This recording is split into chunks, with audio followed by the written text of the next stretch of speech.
Story 1. The Doll in the Clearing. I was hiking through a forgotten trail when I stumbled upon a small clearing bathed in pale moonlight. In the very center stood an old porcelain doll, its dress torn and its eyes scratched out. The way it was positioned, sitting upright on a mossy stump, felt deliberate. My stomach dropped as I realized someone had placed it there to be found. I leaned closer, hoping to see if it was just trash left behind. But the doll's head slowly tilted, as if acknowledging me. The wind was still, and I froze in disbelief. The forest around me felt like it was holding its breath. Every instinct screamed at me to leave. I turned to walk away, but the sound of crunching leaves followed close behind. My flashlight beam wavered, illuminating empty air where the noise had come from. When I glanced back, the doll was no longer on the stump. It was lying face down in the dirt, closer to the path. Panic took over as I stumbled down the trail, desperate to escape. The woods seemed endless, stretching farther than before. Each time I dared look over my shoulder, I swore I saw that porcelain face between the trees. It was always watching.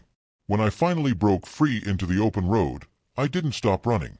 To this day, I never figured out who, or what, wanted me to see that doll. But sometimes, I dream of it waiting just outside my window. Story 2. The Hanging Shoes. Deep in the woods, I spotted something dangling from a high branch. At first, I thought it was a piece of cloth, but as I approached, I saw it was a pair of shoes. They swung gently, tied together by their laces, swaying though there was no wind. A strange silence hung over the place. The shoes looked worn, muddy, and far too small for an adult. Beneath them, the earth was disturbed, as though something had been buried. My heart skipped when I noticed the faint outline of a cross carved into the bark nearby. Someone had made a grave marker. I crouched, trying to make sense of what I was looking at. Then, behind me, a child's laugh echoed faintly through the trees. My blood turned cold. There were no children anywhere near these woods. The sound seemed to circle me, moving closer. The laughter turned into crying. A soft wail rose in the distance, carrying through the night air. My flashlight flickered violently, as if something unseen drained its power. The shoes above me began to twist and spin wildly, though the forest was still. I bolted down the path, refusing to look back. But even as I escaped, the crying followed me for miles. Sometimes when I walk in the woods, I still hear it faintly in the distance, like a memory that refuses to die. Story 3. The Car in the Woods. I came across an old, rusted car deep in the forest, far from any road. Its windows were shattered, and the doors hung open as if someone had left in a hurry. The interior smelled of rot, even though there was nothing inside but shredded fabric. Something about it felt wrong. Curiosity pulled me closer, and I saw claw marks scratched across the hood. Whatever left them wasn't human. The tires were slashed, not flat from time, but ripped apart violently. I wondered who had driven it there, and why they abandoned it. As I peeked inside, I noticed symbols carved into the steering wheel, strange runes I couldn't recognize. My pulse quickened when I realized they matched the carvings on the trees surrounding the car. Someone had marked this place with intention. Suddenly, the forest fell silent. Not even crickets chirped. I felt eyes on me, watching from the shadows. The air grew colder, my breath turning visible in the night. Then came the faint sound of a car engine turning over, but the vehicle in front of me was dead. I ran until my lungs burned, not daring to stop. The echo of that phantom engine still haunts me, as if something deep in the woods wanted me to stay behind forever. Story 4. The Cabin with No Door. Wandering through a dense thicket, I discovered a cabin hidden beneath layers of ivy. It had no door, only dark windows that stared out like empty eyes.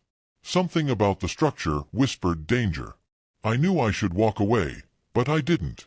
I circled the cabin, searching for an entrance. That's when I noticed the scratches around each window, long deep gouges that looked like fingernails.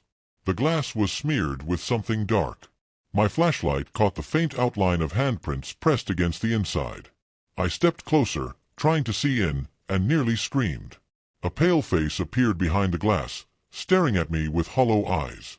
The figure didn't move, didn't blink, just watched. My legs refused to move as dread swallowed me whole. Then, without a sound, the figure vanished. The window was empty again, but the handprints grew fresher, darker. Something was pressing from inside. My instincts screamed, and I backed away slowly. The forest seemed eager to push me deeper away from that place. When I finally escaped, I realized I had wandered for hours. But when I looked back, there was no cabin. Just endless trees, swaying silently. Story 5. The Journal in the Hollow Tree. Inside the trunk of a massive oak, I found an old leather journal wedged into a hollow. It was damp, the pages swollen, but still readable. The handwriting was shaky, filled with desperate entries about someone being followed. Each page grew darker, more frantic. The writer described hearing footsteps at night, finding small offerings outside their tent, feathers, bones, and teeth. They wrote about a figure in the woods, always at the edge of vision, never close enough to see. Each entry ended with the same phrase, "It knows my name."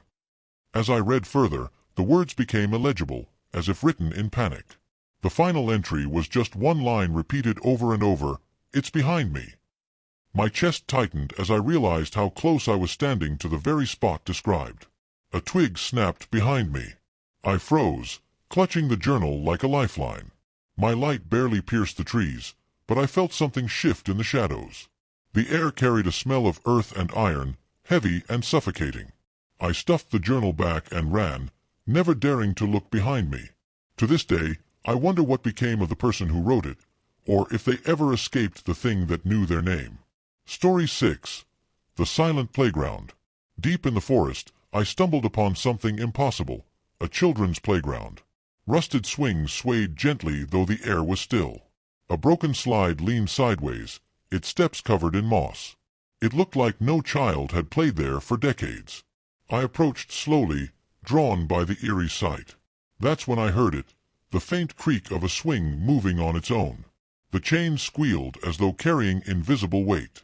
I froze, staring at the empty seat rocking back and forth. Then came the laughter, soft, high-pitched, and echoing all around me. It was playful at first, then distorted, almost mocking. My flashlight flickered, casting twisted shadows of the swings across the ground.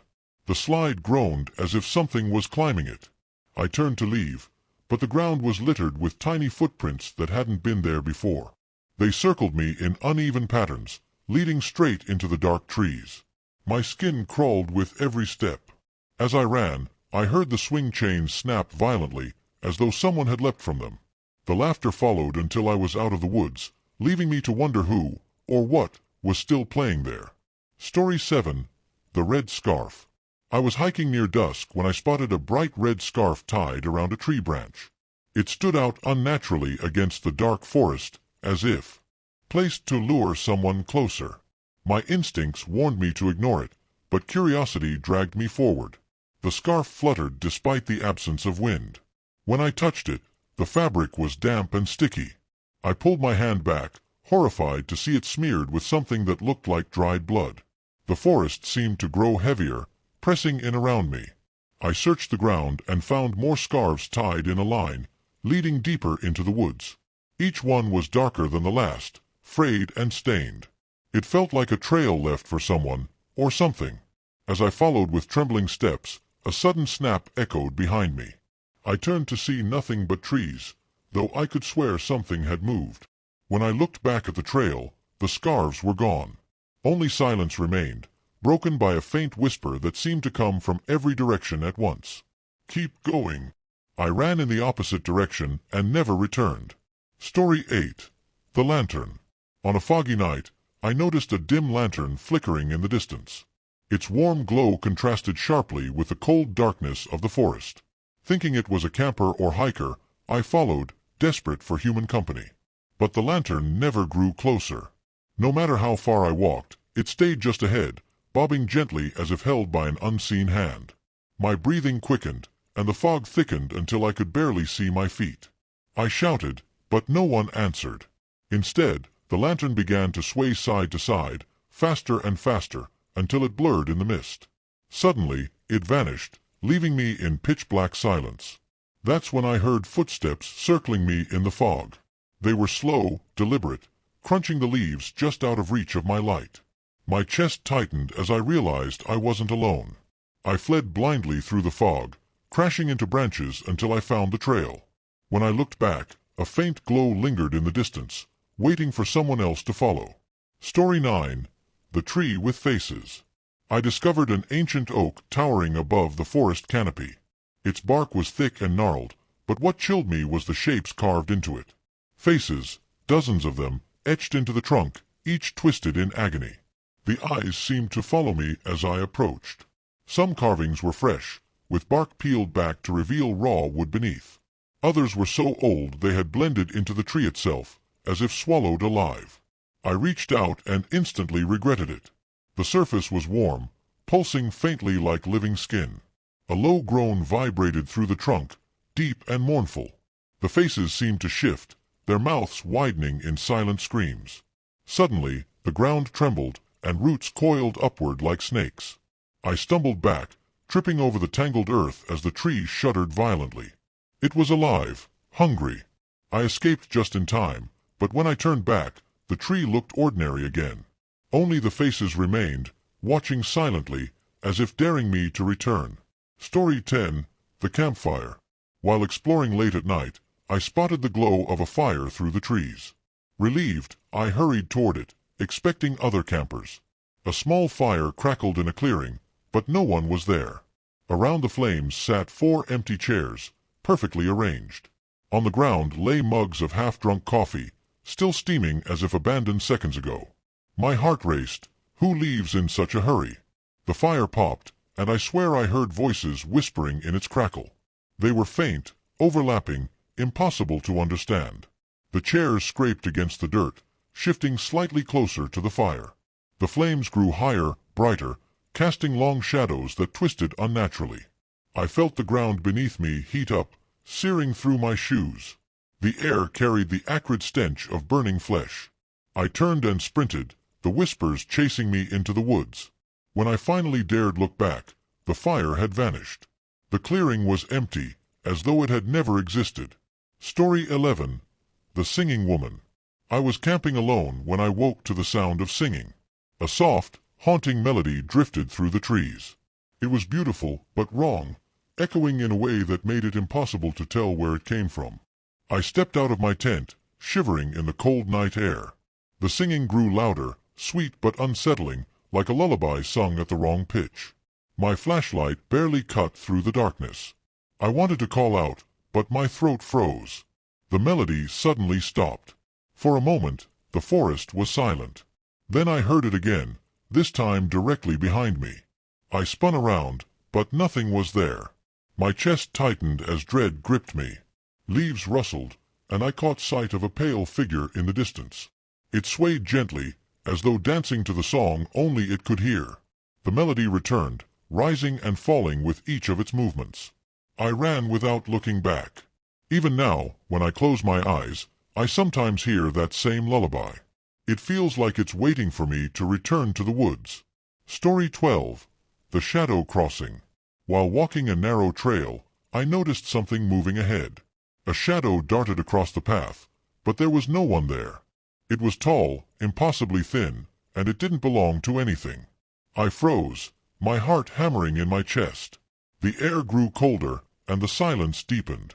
The shadow appeared again, this time gliding across the trees as if floating. It moved faster than my eyes could follow. I tried to convince myself it was a trick of the light. But then the shadow stopped. It stood perfectly still on the path, darker than the night itself. My flashlight dimmed as if swallowed by its presence. The figure stretched taller, its edges twisting like smoke. The forest seemed to lean in around me, closing off my escape. I backed away, too afraid to breathe. Suddenly, the shadow vanished. The trail was empty, but I knew it wasn't gone. It was waiting, just out of sight, for me to walk further into the dark. Story 13. The Whispering Well. Deep in the woods, I found a stone well, covered in vines and moss. It looked ancient, forgotten, yet strangely inviting. Something about it pulled me closer, as though it wanted to be found. When I peered inside, I expected darkness. Instead, I heard whispers rising from the depths. They were soft, overlapping voices, speaking in a language I couldn't understand. My skin prickled as the sound grew louder. I dropped a small stone into the well. It never hit the bottom. The whispers stopped, replaced by a long hollow sigh that shook the air around me. The vines on the stones seemed to writhe, curling tighter.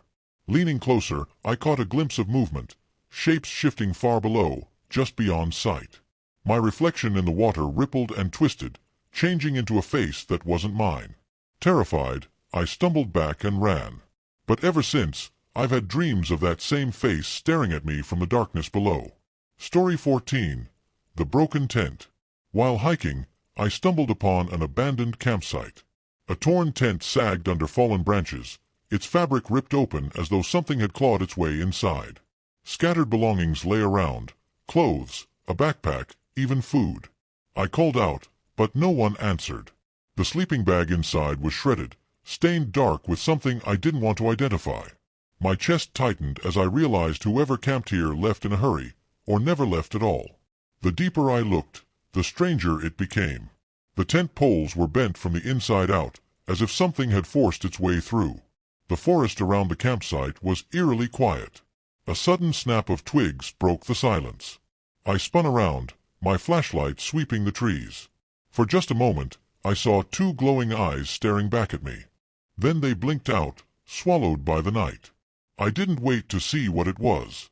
I left the campsite behind, but I've never stopped wondering what destroyed that tent. Story 15. The Silent Deer. I was trekking through a clearing when I saw a deer standing perfectly still. At first, it seemed normal, until I noticed it wasn't breathing. Its chest didn't rise, and its glassy eyes locked directly onto mine. The longer I stared, the stranger it became. Its head turned slowly, far too slowly, until it faced me completely. Its body remained rigid, but its neck bent at an unnatural angle. I wanted to run, but my legs felt glued to the ground. The deer's mouth opened wide, wider than it should have, and no sound came out. Just silence, thick and suffocating. Then, without warning, the deer bolted into the trees. The movement was sudden, violent, and wrong, like watching a broken puppet. I heard no sound of hooves, only the snapping of branches. When I finally moved, I realized the clearing was filled with tracks. They circled me in endless loops, all leading back to where I had been standing. Story 16. The Mirror in the Woods. While exploring, I found an old mirror leaning against a tree. Its frame was ornate, carved with strange symbols, but the glass was cracked and fogged. Something about it felt out of place in the middle of the forest. I stepped closer and looked into it. My reflection stared back, but the background wasn't the same forest behind me. Instead, it showed twisted, dead trees and a sky that glowed red. My reflection's mouth curled into a smile I wasn't making. The longer I stared, the more the image changed. My reflection began to bleed from its eyes, hands pressing against the glass as if it wanted to escape. The forest around me grew unnaturally still. I stumbled back, but the reflection remained, still clawing at the inside of the mirror. The sound of nails scraping glass echoed through the clearing. My stomach turned as cracks spread across the surface. Before it could shatter, I ran. When I looked back, the mirror was gone, leaving only empty dirt where it had stood. Story 17. The Rope Swing. I came across a tree with a rope swing hanging from one of its branches. It looked innocent at first, swaying gently in the wind. But when I touched the rope, I noticed the fibers were frayed and dark, stained with something old. The seat was carved with initials, though most were scratched out violently. One stood out clearly. The letters formed a name I didn't recognize. My hand trembled as I traced them. The air grew heavy, and suddenly the swing moved on its own. It twisted slowly, then jerked violently, as though someone had just leapt off. My chest tightened, and I heard the faint sound of choking above me. I looked up and froze. For a split second, I swore I saw feet dangling from the branch. But when I blinked, nothing was there. Only the rope swayed in the breeze. I left quickly, but I still wonder if the swing remembers the last person who used it. Story 18. The Stone Circle. Deep in the woods, I found a circle of stones arranged in perfect symmetry. They were ancient, covered in moss, yet radiated a strange energy. Stepping inside felt like crossing into another world. The air inside the circle was colder, and no sound entered. Even the wind stopped at its edge. I stood in silence, my heartbeat pounding in my ears. Something about the space felt sacred or cursed. On one of the stones, I noticed markings carved deep into its surface. Strange runes, unlike any language I knew. As I traced them with my fingers, the ground vibrated softly beneath me. Suddenly, a low hum filled the air, resonating in my chest. The shadows around the circle grew longer, stretching unnaturally. My flashlight flickered and died, plunging me into the dark. I bolted from the circle, tripping over roots until I reached safety. When I turned back, the stones were gone. Story 19. The Howl. As night fell, I heard a howl echoing through the forest. At first, I thought it was a wolf, but the sound was too deep, too distorted. It shook the trees and rattled my chest. I froze, listening. The howl came again, closer this time. It stretched unnaturally long, rising and falling like a scream. My flashlight flickered as if the sound itself drained the batteries. The forest went silent. No crickets, no owls, just the faint crunch of something massive moving through the brush. My breath caught in my throat as glowing eyes appeared in the distance. They were too high off the ground to belong to any animal I knew. The shape behind them was massive, hulking, shifting in the dark. The howl came again, deafening this time. I ran until my legs burned, never daring to look back. But the echo of that howl has haunted my dreams ever since. Story 20. The Polaroids. I discovered a box half buried in the dirt. Inside were dozens of Polaroid photos, damp and curling with age. Each one showed different parts of the forest, trees, paths, and clearings I recognized. At first, I thought they were harmless. But then I noticed figures in the backgrounds. Blurry shapes, always watching from the tree line. In one photo, the figure was standing exactly where I had been moments earlier. My hands shook as I flipped through them. The last photo made me drop the box. It was a picture of me, taken from behind, walking on the same trail I was standing on. The hair on my neck stood up. I spun around, my flashlight darting across the trees. Nothing was there, but I felt eyes on me, just out of sight. I left the box behind, but sometimes I wonder if new photos have been added since.